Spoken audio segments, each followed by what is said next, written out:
Hi friends, ఈరోజు మీ ముందుకి ఒక మంచి హెయిర్ ప్యాక్ తీసుకొచ్చాను. అదేనండి, మనం ఎన్నో వంటల్లో వేసేటువంటి మెంతులు, ఇంకా మనం బాడీకి చలవనిచ్చే మజ్జిగ లేదా కర్డ్ అండ్ మందార పువ్వు. ఫస్ట్ మనం మందార ఆకు ఇంకా పువ్వు యొక్క విలువలు తెలుసుకుందాం. మందార జుట్టు ఆరోగ్యాన్ని పెంచుతుంది. మందారలో రిచ్ విటమిన్స్, యాంటీ ఆక్సిడెంట్స్ ఉంటాయి. ఇవి హెయిర్ ఫాలికల్స్ మెరుగు చేస్తాయి. హెల్దీగా జుట్టు ఆరోగ్యాన్ని కాపాడుతాయి ఫ్రెండ్స్. మెంతుల్లో రిచ్ ప్రోటీన్, నికోటిన్, యాసిడ్స్ ఉంటాయి. ఇవి రెండు కూడా జుట్టు ఆరోగ్యాన్ని పెంచుతుంది, ఒత్తుగా పెరిగేలా చేస్తుంది. దీనిని మీరు పెరుగులో నానబెట్టి మిక్సీ పట్టి దానిని మాస్క్లా వేయండి. మీరు ఈ మెంతుల్ని డైట్లో కూడా యాడ్ చేసుకోవచ్చు ఫ్రెండ్స్. ఈ మెంతుల్ని ఒక రోజంతా నానబెట్టాలి. 24 hours కంపల్సరీ నానాలి. అలాగైతేనే మంచిగా నానుతాయి అన్నమాట. మనం నానబెట్టిన వాటర్ని మనం వేస్ట్ చేయకోకుండా ఈ మందార ఆకు, మందార పువ్వు, పెరుగు ఇంకా మెంతు నీళ్ళు కూడా యూస్ అవుతాయి. వాటిని వేస్ట్ చేయకండి.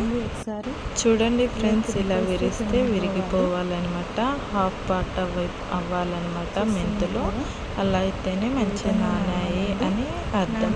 మీరు మిక్సీ పట్టుకోవడానికి వాటర్లో ఫ్రెండ్స్, నాకు హెయిర్ ప్యాక్ చేసుకోవాలి అనుకున్నప్పుడు కంపల్సరీ నాకు పెరుగు, మెంతులు, మందారకు, మందార పువ్వు, ఇవి 4 మెయిన్ ఇంగ్రీడియంట్స్ అండి. అండ్ కరివేపాకు కూడా వేస్తాను. నాకు డాండ్రఫ్ ఉన్నప్పుడు నేను వేపాకు కూడా వేస్తాను ఫ్రెండ్స్. ఈరోజు నా దగ్గర పెరుగు లేదన్నమాట, మజ్జిగ ఉంది. నేను మజ్జిగ యూజ్ చేస్తున్నాను. మీ దగ్గర పెరుగు అవైలబుల్లో ఉంటే పెరుగు కూడా యాడ్ చేసుకోవచ్చు, ఏం పర్లేదు. ఇంకా మజ్జిగ కంటే పెరుగే చాలా మంచిది. మందార పువ్వులు కూడా యాడ్ చేద్దాం, ఎందుకంటే మజ్జిగలో కొంచెం వాటర్ కలుగుతాం కదా, అందుకోసం పెరుగుని మెయిన్ చేతిగా వాడుకోండి. చాట్లో వేసుకోవాలండి, అప్పుడే ఫ్రీగా అవి గ్రైండ్ అవుతాయి అన్నమాట. లేకుంటే అవి ముద్దగా సపరేట్గా కనిపిస్తాయి అన్నమాట. వీటిల్లో మకరందం ఉంటుంది కదా, అవి కూడా చాలా యూజ్ అవుతుంది ఫ్రెండ్స్. మిక్సీ పట్టాక ఈ విధంగా పేస్ట్ వస్తుందండి. చూడండి ఎంత మెత్తగా ఉందో, చూస్తున్నారు కదా. ఈ విధంగా మిక్సీలో వేసి గ్రైండ్ చేసుకోండి. సేమ్ ఇదే కన్సిస్టెన్సీలో ఉండాలి.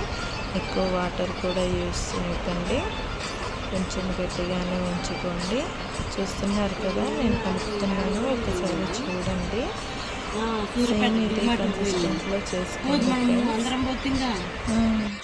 ఎందుకంటే మనం హెయిర్ పెట్టుకున్నప్పుడు అదంతా పేస్ట్ అంతా కింద పడిపోకుండా గట్టిగా హెయిర్లో నిలుస్తుందన్నమాట. చూడండి, ఇప్పుడు నేను హెయిర్కి అప్లై చేస్తున్నాను. ఈ విధంగా పాయలుగా తీసుకొని హెయిర్ మాస్క్ చేయాలి. నేను మా అక్కకి హెయిర్ మాస్క్ చేస్తున్నాను అనమాట. ఈరోజు తనకి చాలా హెయిర్ లాస్ ఉంది, అందుకోసమని ఈరోజు హెయిర్ మాస్క్ మా అక్కకు వేస్తున్నాను ఫ్రెండ్స్.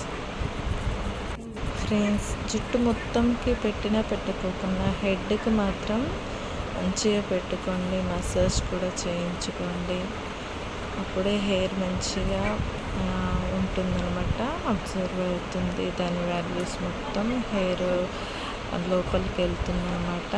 రూట్స్ నుంచి మంచి హెయిర్ వస్తుంది అనమాట. Baby hair. వీడియో నచ్చినట్లయితే లైక్ చేయండి, షేర్ చేయండి, సబ్స్క్రైబ్ చేయండి.